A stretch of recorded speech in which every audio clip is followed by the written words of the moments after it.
എൻ്റെ ജൈവ കൃഷി ഉന്നത നിലവാരത്തിലെത്തിക്കാനും ഗുണമേന്മയുള്ള നല്ല പച്ചക്കറികൾ കിട്ടാനും ഏറ്റവും ഉപകരിച്ച ഒരു മാജിക്കൽ ഫോർമുലയാണ് ഒരു 3 കൂട്ടം വളങ്ങൾ.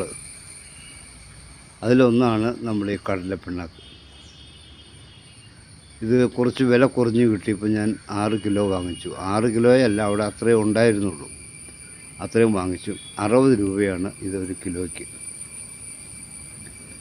പുറത്ത് മാർക്കറ്റിലൊക്കെ ആണെന്നുണ്ടെങ്കിൽ 85 രൂപ വരും ഒരു കിലോയ്ക്ക്. ഇതൊരു പ്രത്യേക ടൈപ്പ്, വളരെ കനം കുറഞ്ഞ് പേപ്പറിൻ്റെ കനത്തിലുള്ളതാണ്. അത് നമ്മളിത് ഇട്ട് കഴിഞ്ഞാൽ പെട്ടെന്ന് ഇത് അലിഞ്ഞ് വെള്ളത്തിൽ ലയിക്കും.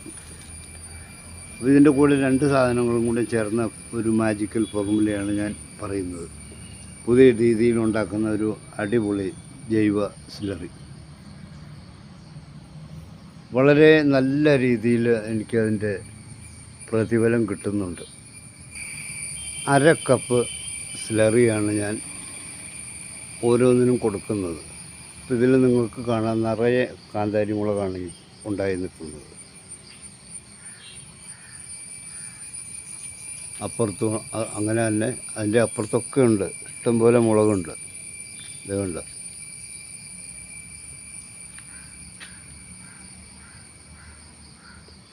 അപ്പോൾ എൻ്റെ എല്ലാ കൃഷികൾക്കും എന്ന് പറഞ്ഞാൽ പയറിനൊന്നും ഞാൻ കൊടുത്തിട്ടില്ല കേട്ടോ. അതിന് കൊടുക്കേണ്ട സമയമാവുന്നുള്ളൂ. ഇതൊക്കെ നാടൻ മുളകാണ്. നാടൻ മുളക് വരെ ഇതുപോലെ ഉണ്ടാവണമെന്നുണ്ടെങ്കിൽ ആ വളത്തിൻ്റെ മേന്മയാണല്ലോ അതിൽ കാണിക്കുന്നത്.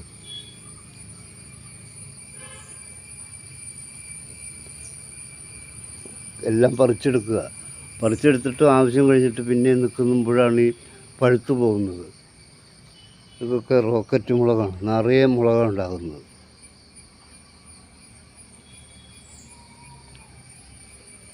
അല്ല, നിറയെ റോക്കറ്റ് മുളകാണ്. അതേ കരിയും പച്ചയാണ്.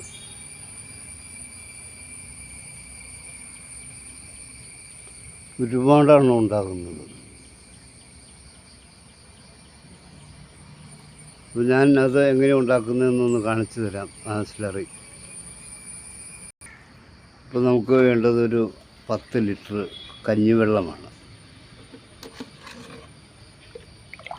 നല്ല കൊഴുത്ത കഞ്ഞിവെള്ളമാണ് കേട്ടോ. പുളിച്ചിരിക്കുന്നതാണിത്, നന്നായിട്ട് പുളിച്ചിട്ടുണ്ട്.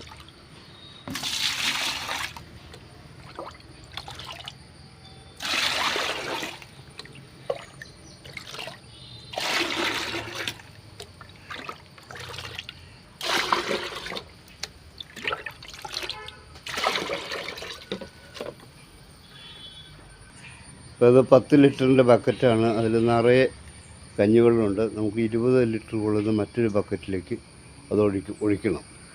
ഇനി ഇതിലേക്ക് ഒരു 5 ലിറ്റർ പച്ചവെള്ളവും കൂടി ചേർത്തിട്ട് നമുക്ക് മറ്റ് സാധനങ്ങൾ ഇടാനുള്ളതാണ്. അപ്പോൾ 5 ലിറ്റർ ഇപ്പോൾ തൽക്കാലം ചേർത്താൽ മതി.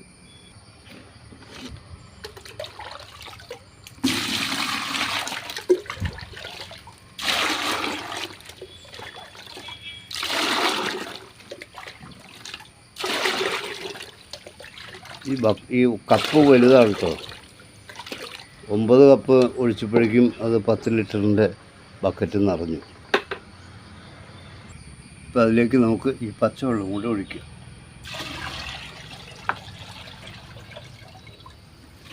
ഒരു 5 ലിറ്ററിൻ്റെ ഗ്യാപ്പ് കൊടുക്കണം, കാരണം ഇത് ഒന്ന് പുളിച്ച് പൊങ്ങി വരാനുള്ളതാണ്.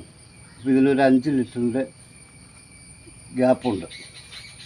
ഇനി ഇതിലേക്ക് നമുക്ക് 1 കിലോ കടലപ്പിണ്ണാക്ക് ഇടണം. ഈ കഞ്ഞിവെള്ളം നമ്മുടെ വീട്ടിൽ ധാരാളമുണ്ട്. കടലപ്പിണ്ണാക്ക് സബ്സിഡി വിലയ്ക്ക് നമുക്ക് കിട്ടിയതാണ്. അതുകൊണ്ട് നമുക്ക് കൂടുതൽ വാങ്ങിച്ച് സ്റ്റോക്ക് ചെയ്യാൻ സാധിച്ചു.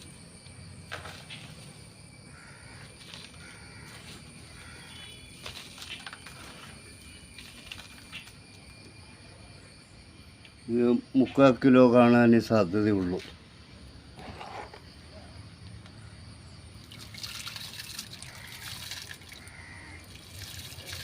നൈസായതുകൊണ്ട് പെട്ടെന്ന് ഇത് സെറ്റാവും. എന്നാലും നമുക്ക് ഒരു 7 ദിവസം ഇത് നോക്കി വെച്ചുകൊണ്ടിരിക്കണം.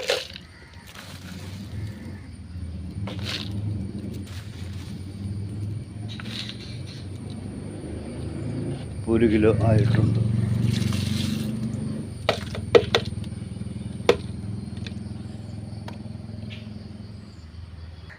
അപ്പോൾ നമുക്കിതിലേക്ക് ഒരു 1/2 കിലോ ശർക്കര ചേർക്കണം. ശർക്കര ചേർക്കുമ്പോൾ നല്ല ക്വാളിറ്റിയുള്ള 1ാം ക്വാളിറ്റിയുള്ള ശർക്കരയൊന്നും വാങ്ങിക്കണമെന്നില്ല. ശർക്കര 3-4 ക്വാളിറ്റിയിലുണ്ട്.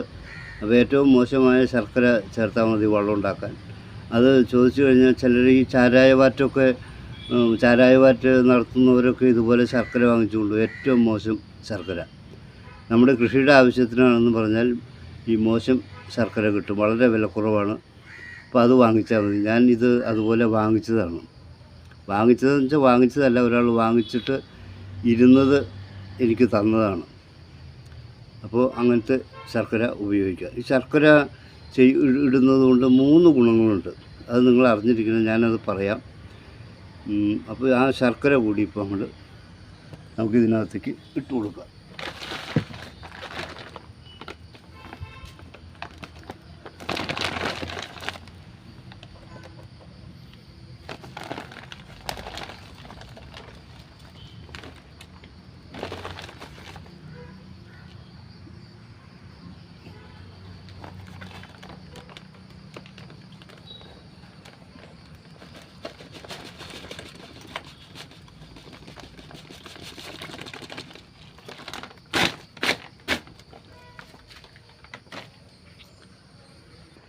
ഇനി ഒന്ന് മിക്സ് ചെയ്യുക ഇതെല്ലാം കൂടെ.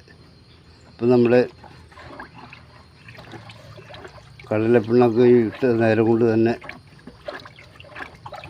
കുതിർന്നിട്ടുണ്ട്. കളറ് മാറി വന്നുണ്ടോ. പിന്നെ നമ്മളിപ്പോൾ ഇങ്ങനെ അങ്ങോട്ടും ഇങ്ങോട്ടുമൊക്കെ ഇളക്കിയെന്ന് വിചാരിച്ചിട്ട് കുഴപ്പമില്ല. ഇത് എല്ലാ ദിവസവും നമ്മളൊന്ന് ഇളക്കി കൊടുക്കണം. അടച്ചു വയ്ക്കണം, തണലത്ത് വയ്ക്കണം. അതുകൂടാതെ എല്ലാ ദിവസവും ഇങ്ങനെ ക്ലോക്ക് വൈസിൽ ഇളക്കിക്കൊണ്ടിരിക്കണം. കാരണം ഇത് നുരഞ്ഞു പൊങ്ങി ഇതിൽ സൂക്ഷ്മാണുക്കൾ ധാരാളം ഉണ്ടാകും. സൂക്ഷ്മാണുക്കൾ എന്ന് പറഞ്ഞാൽ അറിയാമല്ലോ, നമ്മുടെ കൃഷിക്ക് നമ്മളെ സഹായിക്കുന്ന അണുക്കൾ. ഇപ്പോൾ ഈ സൂഡോമോണസിലുള്ള സൂക്ഷ്മാണുക്കളുണ്ടല്ലോ, അതുപോലെ വാമ്, അതിലൊക്കെ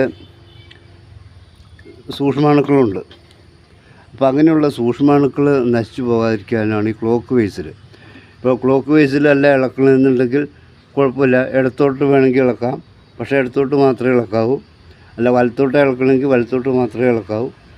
അങ്ങനെ ഇളക്കുക. അതാണ് clockwise, anti clockwise എന്ന് പറയുന്നത്. ഈ ശർക്കരയുടെ ഗുണം പറയുന്നതിന് മുമ്പ് ഇത് അടിപൊളി വളമാണ്. വളരെ എനർജിക്കാണ്, വളരെ റിസൾട്ട് തരുന്നതാണ്. അതുകൊണ്ട് തന്നെ നിങ്ങൾ ഇതൊന്ന് ഷെയർ ചെയ്യുക പരമാവധി ആൾക്കാർക്ക്. പിന്നെ വീഡിയോ ഇഷ്ടപ്പെട്ടാൽ ഒന്ന് ലൈക്ക് ചെയ്യുക.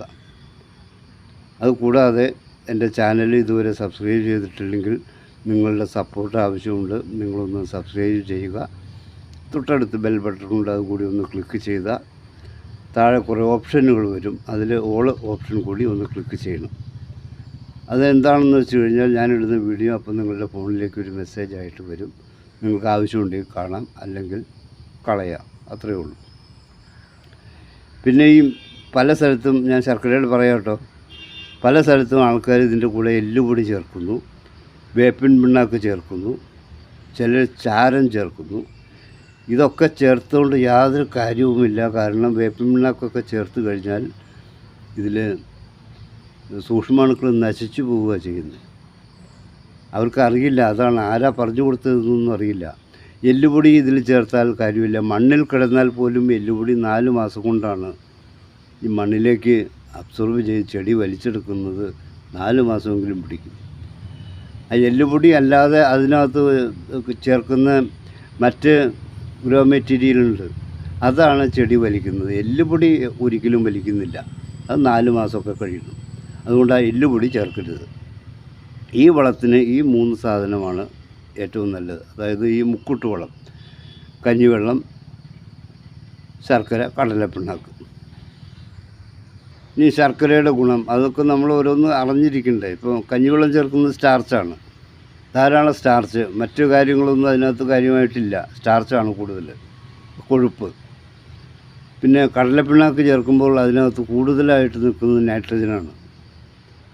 പിന്നെ അതിൻ്റെ കൂടെ കാർബണൊക്കെ ഉണ്ട്, കുറേശ്ശെയൊക്കെ ഉള്ളൂ. അപ്പോൾ ഈ ശർക്കര ചേർക്കുന്നത് കൊണ്ട് 3 ഗുണങ്ങളിൽ ഒന്ന്, ഇതിൽ കുറച്ച് കഴിയുമ്പോൾ പുഴുക്കൾ വരും.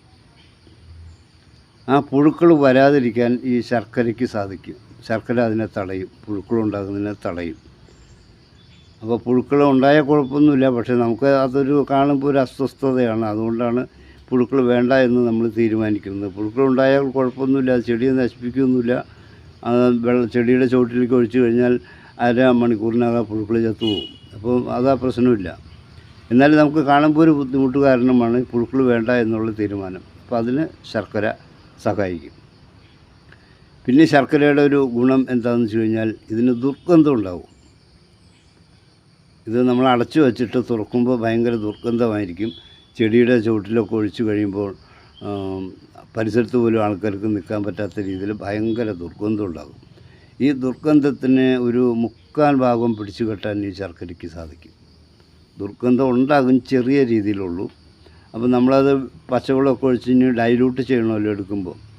ഇത്രയും സാധനം നമ്മൾ ഉണ്ടാക്കി വെച്ചിരിക്കുന്നതല്ലേ, ഇങ്ങനെ തന്നെ ഒഴിച്ചു കഴിഞ്ഞാൽ ചെടി അപ്പം തന്നെ കരിഞ്ഞു പോകും. ഒഴിക്കുന്ന വഴി ചെടി കരിഞ്ഞു പോകും. ഇതിനകത്ത് ഇനി ഡൈല്യൂട്ട് ചെയ്യണം, അത് ഞാൻ പറയാം. നിങ്ങൾ വീഡിയോ മുഴുവനായിട്ട് കാണണം, സ്കിപ്പ് ചെയ്ത് പോകരുത്. അത് കഴിഞ്ഞ് 3ാമത്തെ ശർക്കരയുടെ ഗുണം എന്ന് പറയുന്നത്, നമ്മൾ ഈ ഇട്ടിരിക്കുന്ന കഞ്ഞിവെള്ളത്തിൻ്റെയും കടലപ്പിണ്ണാക്കിൻ്റെയൊക്കെ സത്ത് ഈ വെള്ളത്തിലേക്ക് അബ്സോർബ് ചെയ്ത് അത് വെള്ളത്തിൽ ലയിപ്പിക്കും. പിന്നെ കഞ്ഞിവെള്ളത്തിൽ ഒരു അംശം ഉണ്ടാകില്ല. അതിൽ കടലപ്പിണ്ണാക്കിൻ്റെ ചണ്ടിയോട് യാതൊരു ഗുണമില്ല. അതിൻ്റെ എല്ലാ ഗുണങ്ങളും ഈ ശർക്കര വലിച്ചിട്ടുണ്ടാകും 7 ദിവസം കൊണ്ട്. പിന്നെ നമുക്കിത് എടുക്കുമ്പോൾ ആ ചണ്ടി പിഴിഞ്ഞ് ദൂരേക്ക് കളയുക, വേറെ ഒരു ഗുണമില്ല അതിൽ. അപ്പോൾ അതിന് ഈ 3 കാര്യത്തിന് വേണ്ടിയാണ് ശർക്കര നമ്മൾ ഉപയോഗിക്കുന്നത്. ശർക്കര ഉപയോഗിച്ച് ചെയ്യാവൂ. ഇപ്പോൾ ചാണക സ്ലറി ആണെങ്കിൽ ശർക്കര ഉപയോഗിക്കാം. ഈ 3 കാര്യങ്ങളാണ് അതിൽ പ്രധാനമായിട്ടുള്ളത്. പിന്നെ ഇത് കൂടാതെ ശർക്കരയിൽ ഒരുപാട് അയണുണ്ട്, മഗ്നീഷ്യം ഉണ്ട്, സിങ്ക് ഉണ്ട്, എല്ലാം ഇതുണ്ട്, ഫോസ്ഫറസ് ഉണ്ട്. എല്ലാം ഇതിനകത്ത് ശർക്കരയിലുണ്ട്. ശർക്കര വളവും കൂടിയാണ്. ഇതിനിടയിൽ നിങ്ങൾക്ക് എന്തെങ്കിലും സംശയങ്ങളുണ്ടെങ്കിൽ തീർച്ചയായിട്ടും ചോദിക്കുക കേട്ടോ, അതിന് മറുപടി തരുന്നതായിരിക്കും. ഇത് നല്ല ടൈറ്റായിട്ട് ഒന്ന് അടച്ചു വയ്ക്കുക. 7 ദിവസം കഴിഞ്ഞാണ് നമ്മളിത് ഉപയോഗിക്കുന്നത്. അപ്പോൾ അതിനിടയ്ക്ക് എല്ലാ ദിവസവും ഒന്ന് ഇളക്കി കൊടുക്കണം, നേരത്തെ പറഞ്ഞതുപോലെ. അപ്പോൾ 7 ദിവസം കഴിഞ്ഞ് ഉപയോഗിക്കുമ്പോൾ നമ്മൾ 1 കപ്പ്, അപ്പോൾ ഇതിനകത്ത് 1 കപ്പ് നമ്മൾ ഈ ലായനി അരിച്ചെടുക്കണം. ഇത് 1 കപ്പ് അരിച്ചെടുത്തു കഴിഞ്ഞാൽ അതിലേക്ക് 5 കപ്പ് പച്ചവെള്ളം കൂടി ഒഴിക്കണം. അപ്പോൾ ഇതിപ്പോൾ 20 ലിറ്ററുണ്ട് മൊത്തം. 20 15, സോറി, നമ്മൾ 5 ലിറ്ററാണ് പച്ചവെള്ളം ഒഴിച്ചത്, 10 ലിറ്ററാണ് കഞ്ഞിവെള്ളം ഒഴിച്ചത്, 15 ലിറ്ററാണ്. അപ്പോൾ 14 40 20 60, 5 എണ്ണമാണ്. 15 50, 75 ലിറ്ററോളം നമുക്ക് കിട്ടും. നമ്മൾ ചെടിക്ക് ഒഴിക്കേണ്ടത് ഈ ഡൈല്യൂട്ട് ചെയ്തെടുത്ത മിശ്രിതം 1/2 കപ്പ്. അതായത് 1 ലിറ്ററിൻ്റെ കപ്പാണെങ്കിൽ അതിൽ പകുതി എടുക്കുക. 1/2 ലിറ്റർ മാത്രമേ ഓരോ ചെടിക്കും നമുക്ക് കൊടുക്കേണ്ട ആവശ്യമുള്ളൂ. ഇപ്പോൾ എനിക്കിതിൽ ചിലവ് വന്നിട്ടുള്ളത്, ഇപ്പം നമ്മൾ 1 കിലോ കപ്പലണ്ടി പിണ്ണാക്ക് എടുത്തിട്ടുണ്ട്, അതിന് 60 രൂപ. പിന്നെ ആ ശർക്കര 1/2 കിലോ ഉണ്ടായിരുന്നു, അതിന് ഈ ശർക്കരയ്ക്ക് 40 രൂപ ആണ് 1 കിലോയ്ക്ക് വില. 40 രൂപയാണെന്ന് തോന്നുന്നു, എനിക്ക് അറിയില്ല, കൃത്യമായിട്ട് അറിയില്ല, വേറൊരാൾ മേടിച്ച് തന്നതാണ്. അപ്പോൾ അതിൽ 1/2 കിലോയാണ് ചേർക്കുന്നത്. അങ്ങനെയാണെങ്കിൽ 20 രൂപ. അപ്പോൾ 60 20 80 രൂപ മാത്രമാണ് ഇതിന് ചിലവ് വന്നിട്ടുള്ളത്. 2 3 ആഴ്ച കൊള്ളുമ്പോഴാണ് ഇത് ചെടിക്ക് ഒഴിച്ചു കൊടുക്കേണ്ടത്. അപ്പോൾ അങ്ങനെ നോക്കുമ്പോൾ 1 രൂപയേ വരുന്നുള്ളൂ മാസത്തിൽ ഒരു ചെടിക്ക്. ചെടി നന്നായിട്ട് തഴച്ചു വളരും, നല്ല രീതിയിൽ വിളവും കിട്ടും. പിന്നെ ഇത് മാത്രമല്ല കേട്ടോ, നമ്മൾ ഓരോ ചെടിക്ക് കൊടുക്കുന്ന പ്രാഥമിക വളം കൊടുക്കുന്നുണ്ട് നമ്മൾ ആദ്യം ചെടി നടുമ്പോൾ. അത് നിങ്ങൾക്ക് എല്ലാവർക്കും അറിയാം. അത് വേപ്പിൻ പിണ്ണാക്ക്, എല്ലുപൊടി, ചാണകപ്പൊടി, കമ്പോസ്റ്റ് ഉണ്ടെങ്കിൽ അതും ഒക്കെയാണ്. അത് കഴിഞ്ഞാണ് ഈ സ്ലറി പ്രയോഗം. ഇത് കഴിഞ്ഞിട്ട് ചെടികൾ പൂക്കാൻ നിൽക്കുമ്പോൾ ഉള്ളിത്തോലും മുട്ടത്തോലും പൊടിച്ചതും കൂടി കൊടുക്കുക. അത് കഷായമായിട്ട് കൊടുക്കാം, കഷായമായിട്ട് കൊടുത്താൽ ചെടി പെട്ടെന്ന് വലിക്കും. അത് പൂക്കളുണ്ടാവാനും ഉണ്ടാകുന്ന പൂക്കൾ കൊഴിയാതിരിക്കാനും ഒക്കെയാണ് ആ ഉള്ളിത്തോലും മുട്ടത്തോലും ഒക്കെ പൊടിച്ചത് കൊടുക്കുന്നത്. ഈ വളം കൊടുത്താലും ഉണ്ടാകും, പക്ഷേ ഈ ഉള്ളിത്തോല് കൊടുക്കുന്ന അത്രയും വിളവുണ്ടാവില്ല. അതുകൊണ്ടാണ് അതും കൊടുക്കണമെന്ന് പറഞ്ഞത്. ഈ ഉള്ളിത്തോല് കഷായത്തിൽ ഉള്ളിത്തോലും ശർക്കരയും കൂടാണ്ട് വേറെ ചില സാധനം കൂടി ചേർക്കണം. ഞാൻ ആ വീഡിയോ നാളെ ഇടുന്നുണ്ട്, നിങ്ങളത് തീർച്ചയായിട്ടും കാണുക. Thank you for watching.